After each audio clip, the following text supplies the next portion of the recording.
ada para audiens yang ingin menambah atau menyanggah? Saya persilakan Saudara Arwin. Oke, baiklah. Terima kasih banyak untuk waktunya yang diberikan kepada saya. Jadi di sini di beberapa yang dijelaskan bahasanya keyakinan tidak hilang dengan keraguan. Artinya ada. Artinya di antara keyakinan ada yang namanya keraguan. Jadi maksudnya begini. Jadi apakah keyakinan dan keraguan itu sama atau bagaimana? Seperti itu. Terima kasih. Mohon maaf, bisa diulang pertanyaannya? Maksudnya begini. Apakah keyakinan dengan keraguan itu sama atau bagaimana? Kan di situ kan tidak hilang dari keraguan itu. Ya apakah sama atau bagaimana? Terima kasih. Mohon maaf, saya moderator di sini. Ketika saya tidak mempersilakan Anda tidak berhak untuk berbicara. Saya persilakan. Jadi begini Saudara Admin, kita ketahui bahwa keyakinan dan keraguan itu sangat berbeda jauh.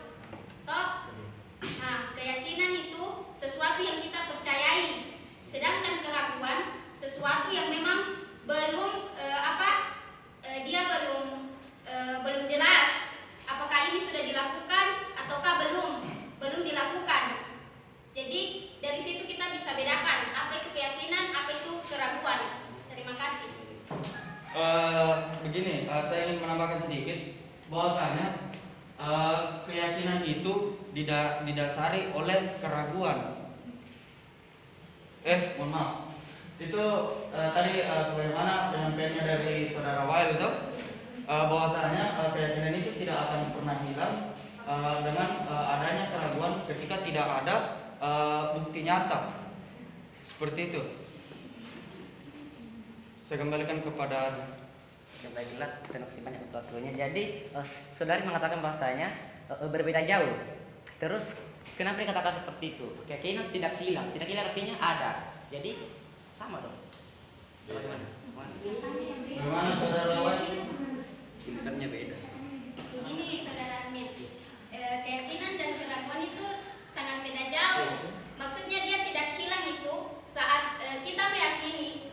Begini saja, kalau kayak sudah mau wudu, meyakini sudah mau wudu, berarti itu tidak ada nih keraguan di dalam dirimu kalau sudah mau wudu, kecuali kalau mau lupa.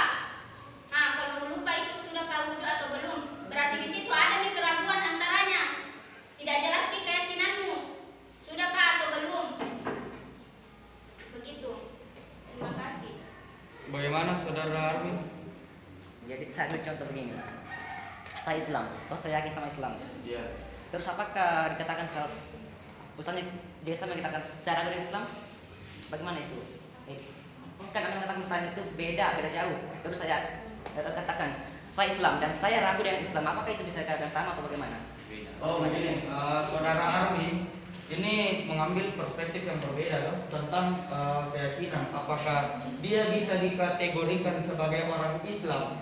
Nah, sedangkan di sini dia berlandaskan dengan keyakinan, tidak bilang dengan kepercayaan.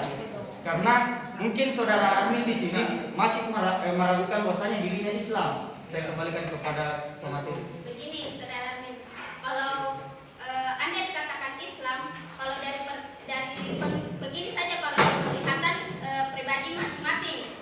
Begini, kalau saya melihat Anda mengerjakan sholat, berarti di situ saya berpikiran, oh berarti dia ini meyakini agama Islam karena dia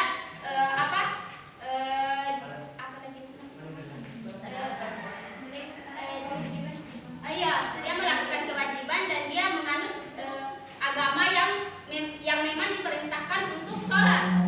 Nah, sedangkan kalau jika Anda tidak melakukan atau tidak mengerjakan apa yang diperintahkan oleh agama Islam, berarti di situ saya juga kan kalau saya melihat Anda tidak melakukan hal yang memang diperintahkan oleh Islam, berarti di situ ada keraguan pada diri saya. Dia ini sebenarnya agamanya apa? Nah, di situ kan saya ragu. Di situ begitu menurut saya. Oh, baiklah, berarti sebagai kesimpulan dari Itu dari pendapatnya Saudari Wael bahwasanya Anda bisa dikatakan sebagai orang Islam ketika Anda betul-betul melakukan ketentuan atau kaidah yang terdapat di dalam agama tersebut. Saya kembalikan kepada Saudara Arwin. Baiklah. Tetapi yang kurang setuju di sini adalah dia akan mengatakan bahwasanya beda jauh antara keyakinan dan itu keraguan. Terus di Bible pun Anda mengatakan bahwasanya keyakinan tidak hilang dengan keraguan. Artinya sama dong, tidak hilang. Ada di situ keraguan keyakinan. Begitu. Jadi bisa kan memperjelasnya atau bagaimana? Terima kasih. Saya persilakan saudara. Begini Armin, memang dia beda, tetapi dia saling berhubungan. Mengerti Ki? Begini, keyakinan ada dalam diri kita, keraguan juga ada dalam diri kita. Memang dia berbeda arti, tetapi kita miliki itu antara keyakinan dan juga keraguan. Kita meyakini kita agama Islam, toh? Kita meyakini kita sholat, kita meyakini apa yang kita lakukan itu benar. Tapi kalau kayak contoh, tadi kan saya bilang contohnya di wudu. Ketika kita lupa, berarti di situ ada keraguan dalam diri kita. Apakah saya sudah mengerjakan wudu ini ataukah belum? Berarti di situ adanya keraguan, begitu. Oke. Saya luruskan sedikit ya tentang dari pernyataan dari saudara Wai. Begini, saya ambil perspektif logika ya. Ini kita yakin bahwasanya ini HP. Toh? Sedangkan mohon maaf, kita itu percaya bahwa adanya Tuhan. Berarti penjelasan dari keraguan ini dia itu tidak jelas, adanya bentuk nyata. Sedangkan keyakinan itu kita betul-betul yakin ketika adanya bukti nyata. Seperti itu. Saya kembalikan kepada saudara Arbi. Oke, baiklah. Dan saudari mengatakan bahwasanya itu memiliki hubungan antara keyakinan dan keraguan, meskipun beda jauh atau beda jauh. Ya. Terus saya mencontoh begini, saya dan kami itu apakah bisa dikatakan memiliki hubungan atau bagaimana? Kan kita kan sama-sama manusia atau tidak kan sama-sama manusia? Apakah saya dan kamu bisa memiliki hubungan atau bagaimana? Apakah aku dan kamu memiliki hubungan atau bagaimana? Terima kasih. Logika. Mohon maaf moderator. Logika ini. Ya, saya serahkan kepada. Begini, saudara, kamu dan saya adalah makhluk sosial, di mana makhluk sosial itu dia saling memerlukan dan juga saling berhubungan. Bukan hanya hubungan itu banyak, hubungan antar teman, hubungan antar saudara, hubungan antara kita dengan Tuhan. Bisa dimengerti? Oke. Jadi saya sudahi. Saya rasa pertanyaan dari saudara Hikmah itu saya rasa sudah jelas semua. Bagaimana perbedaan keyakinan dengan keraguan. Oke, kita beralih ke pertanyaan berikutnya. Saya persilakan kepada pemateri untuk menjawab.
Baiklah, dari pernyataan dari saudara audiens, apakah dari para ada dari para pemateri audiens adakah yang ingin menyanggah atau menambahkan? Saya persilakan saudara Hikmah.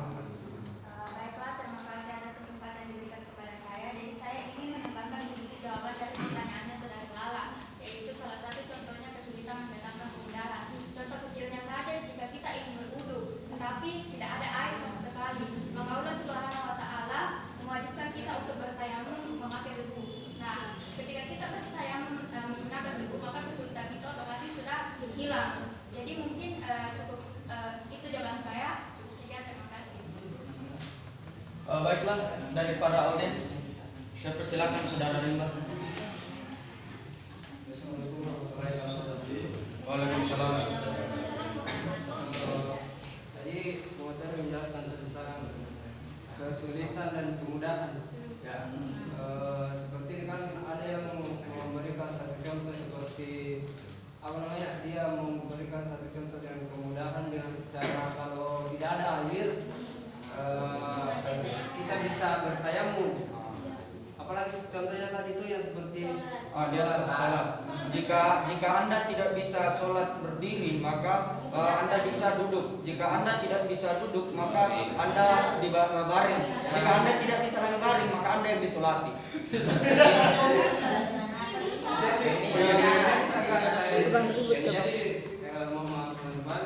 Jadi sanggahan saya di sini adalah dan kesulitan di balik kemudahan. Saya ambil contoh seperti ini. Kita kan sekarang itu kan beribadah kepada Allah. Jadi kesulitan kita sekarang ini bagaimana cara kita mengatasi cara beribadah kepada Allah, kan itu kan masih dengan kan ada yang tadi pembahasan yang mengatakan ada pembahasan yang mengatakan tidak kenal maka tak sayang. Jadi kalau saya seumpama saya beribadah tentang kalau tidak ada yang saya saksikan, maka saya tidak bisa. Kalau saya tidak bisa melihat, berarti tidak ada yang bisa saya saksikan. Jadi itu kan dalam agama itu, dalam agama itu kan mempersulit sulit sekali. Karena apa namanya? Sulit kita mengenal sesuatu yang kita sembah tapi tidak bisa lihat. Itu kan sangat sulit. Jadi bagaimana caranya ketika kita beribadah? Saya paham ketika Allah itu memudahkan kita kalau kita tidak mampu berdiri, kita berbaring, kita duduk. Tapi yang persoalannya cara kita beribadah. Cara kita beribadah gimana? Jadi itu pernyataan atau pertanyaan? Pernyataan kayaknya. Oh, sanggahan. Iya, Saya berikan dulu kepada pemateri.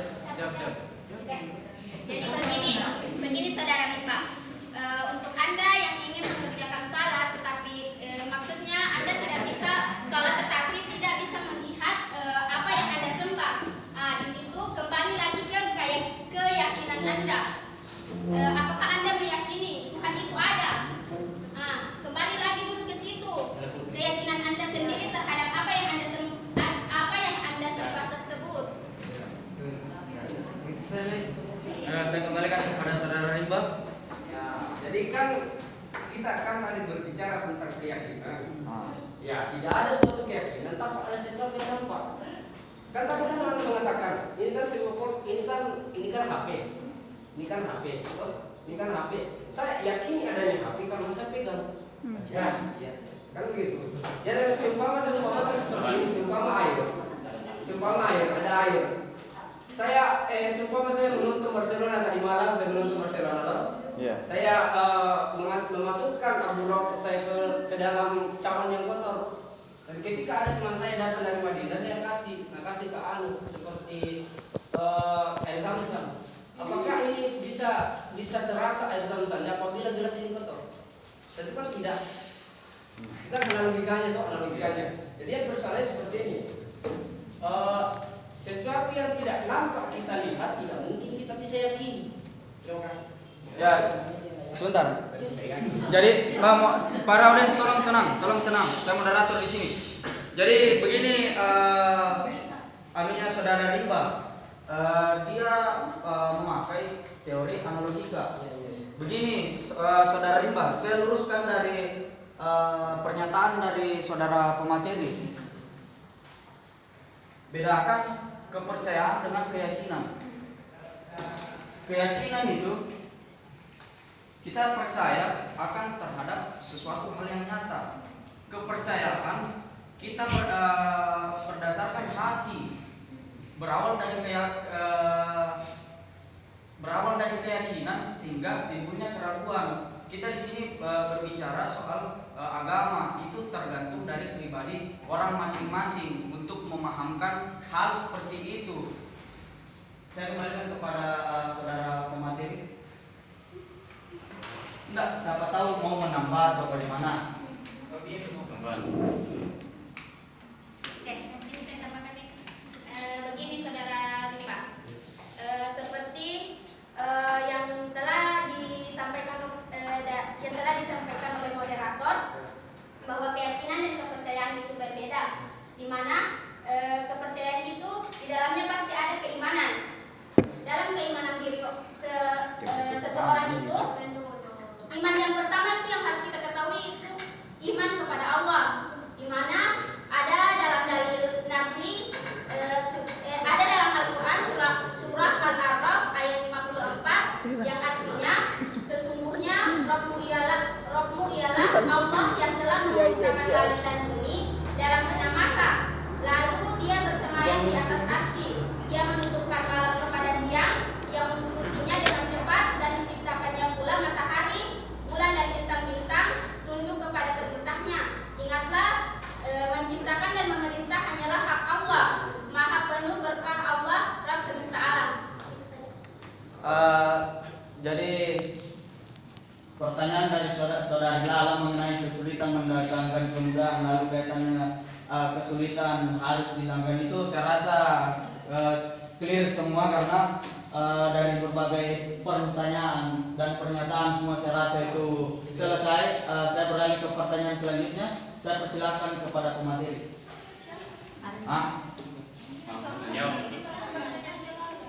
Iya, Pak. Oh, tidak apa-apa. Saya jelaskan ulang saja. Kesulitan harus dilanggar.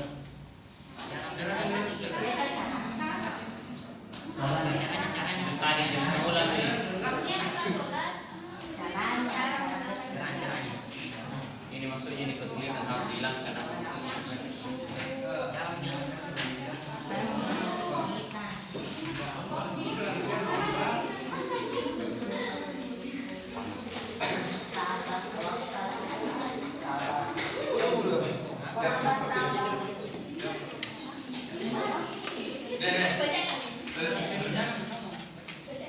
Nah, begini, pemateri jangan selalu itu terus.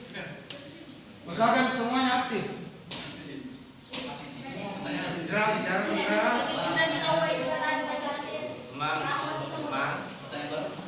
Baiklah, saya akan menjawab pertanyaan dari saudara Armin.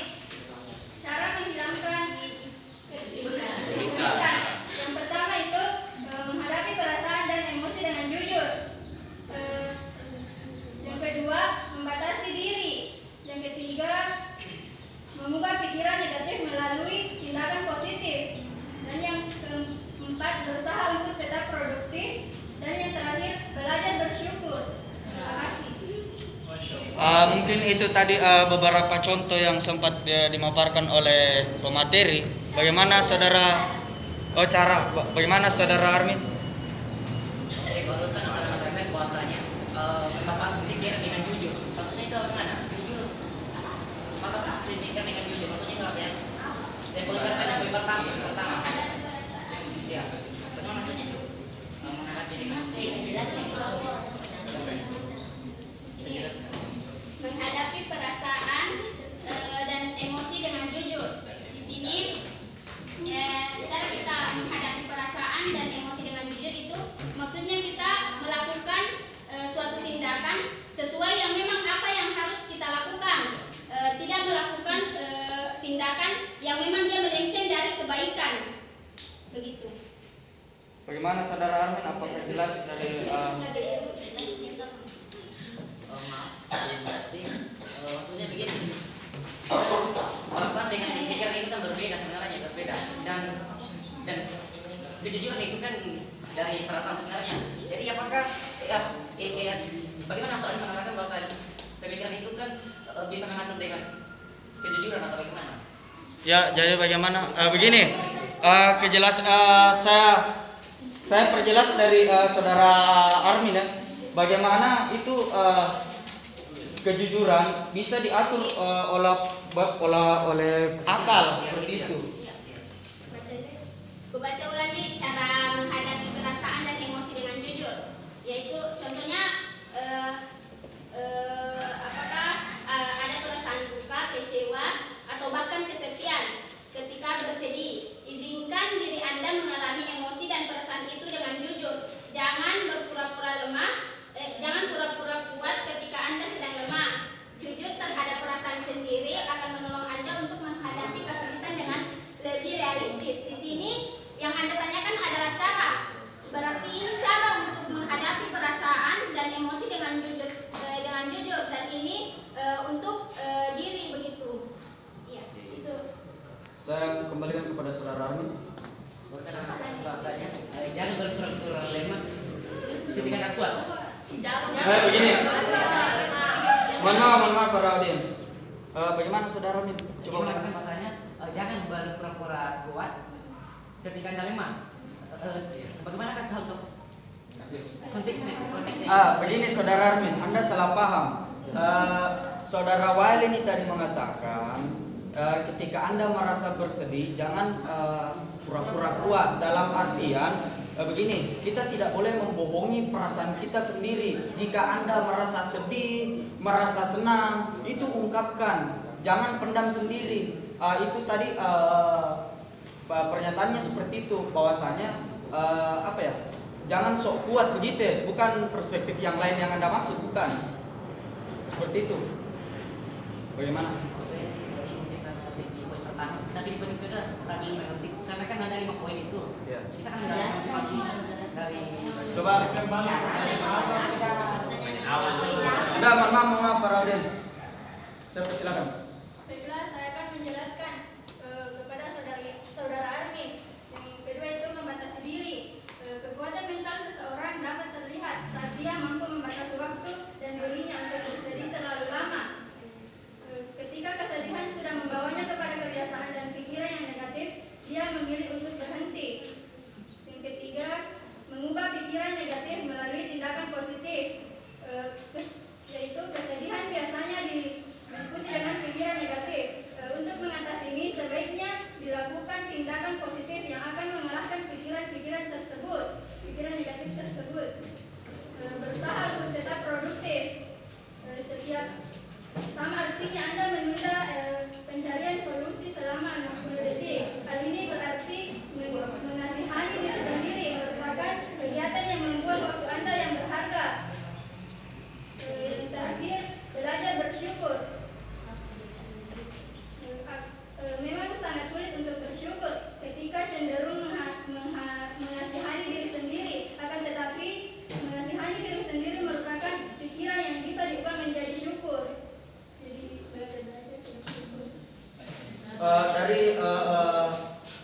Sebagai kesimpulan dari pernyataan dari saudara Alia, bahwasanya itu melalui kepribadian kita, bagaimana caranya kita menyikapi akan sesuatu hal seperti itu. Saya kembalikan kepada saudara Alia. Oke, baiklah. Barusan Anda mengatakan bahwasanya di poin kedua Anda menjelaskan tentang membatasi waktu. Bisa waktu itu dibatasi dan di poin yang ketiga, Anda mengatakan misalnya jangan bawa waktumu dalam 60 detik saja. Jadi bagaimana apakah itu termasuk membatasi waktu juga? Iya. Jadi apa maksud Anda mengatakan jangan membatasi waktu saja?